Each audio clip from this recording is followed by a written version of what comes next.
ప్రియమైన సహోదరి సహోదరుడా, ప్రభువైన యేసుక్రీస్తు వారి నామం పేరిట మీ అందరికీ శుభవందనాలు. ఉదయకాలము పరిశుద్ధ గ్రంథంలో నుంచి ధ్యానాంశముగా లూకా సువార్త 16వ అధ్యాయము 10వ వచనాన్ని ధ్యానాంశంగా తీసుకుందాం. మిక్కిలి కొంచెములో నమ్మకముగా ఉండేవాడు ఎక్కువలోనూ నమ్మకముగా ఉండును. మిక్కిలి కొంచెంలో అన్యాయముగా ఉండేవాడు ఎక్కువలోనూ అన్యాయముగా ఉండును. ప్రియ సహోదరి సహోదరుడా, ఇక్కడ మిక్కిలి కొంచెము నమ్మకముగా ఉండేవాడు ఎక్కువలోనూ నమ్మకముగా ఉండును. చూడము సహోదరి సహోదరుడా, మన ముందుకు దేవుని వాక్యము సిరి విషయమై మాట్లాడుతుంది, అనగా ధనం విషయమై. ధనము ఈ లోకములో ఎంతో చాలా ప్రాధాన్యతను సంతరించుకుంటుంది. ఎందుకనగా మన జీవనంలో ధనం ఎంత అవసరం. మనం బ్రతుకుటకు, తినుటకు, త్రాగుటకు, లేచుటకు ప్రతి దినము ధనంతోనే మనం పనిచేస్తాం.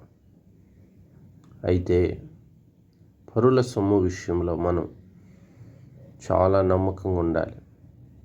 చిన్న చిన్న విషయాలకి ధనం విషయంలో బలహీనపడిపోతాం. అనేకసార్లు మన ఉద్యోగాల్లో, వ్యాపారాల్లో, మనం చేసే పనుల్లో ఇతరుల సొమ్మును కాజేయటానికి ఇష్టపడతాం. అన్యాయం చేయటానికి ఎంతో ఇష్టపడతాం. వాక్యం సెలవిస్తుంది, సిరి విషయంలో, ధనం విషయంలో మనం లోబడిపోయి మరి దానికి దాసులముగా మనం ఉంటే ఇద్దరు యజమానులకు ఎవడు కూడా దాసులుగా ఉండలేరు. ఒకరిని ద్వేషించును, ఒకరిని ప్రేమించును.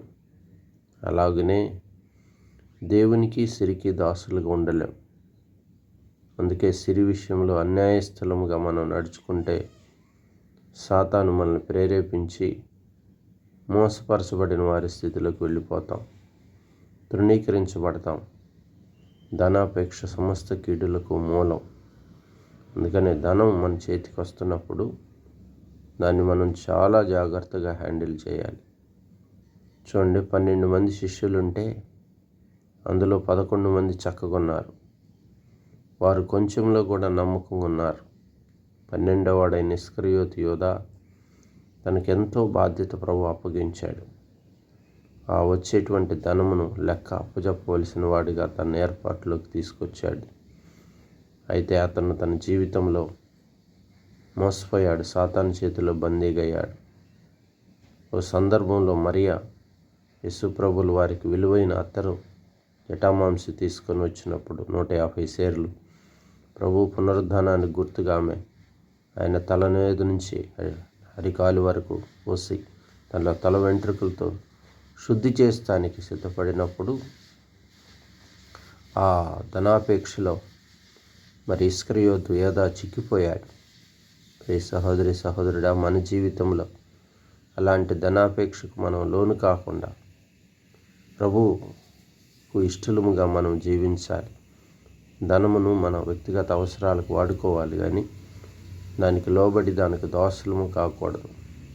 ఈ లోక ధనమును సంపాదించుకొని అది తుప్పు పట్టును దొంగలు ఎత్తుకొని పోదురు. కాబట్టి సత్క్రియ అనే ధనాన్ని మనం సంపాదించాలి. మిక్కిలి కొంచెంలో మనం నమ్మకం ఉంటే దేవుడు మనల్ని ఆశీర్వదిస్తాడు. ఈ అనుభవాన్ని మనం కలిగి ఉందాం. ఎక్కువ వాటిలో మనకి దేవుడు అధికమైన వాటిని మన చేతికి అప్పగిస్తాడు.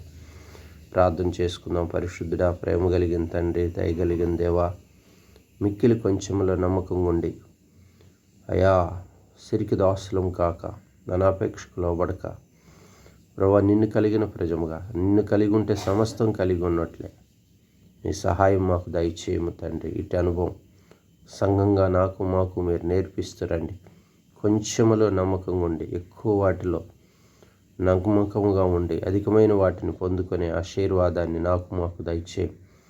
వెనకాల బిడ్డల భవిష్యత్తును దీవించము, సంఘమును ఆశీర్వదించము. సంఘంలో అనారోగ్యంగా ఉన్న వారిని స్వస్థపరచము, వ్యాధిగ్రస్తులను బాగు చేయము. చిన్న బిడ్డలను దీవిస్తారండి. అయా గృహ అవసరతలు తీర్చుము, ఆర్థిక అభివృద్ధి కలగచేయము.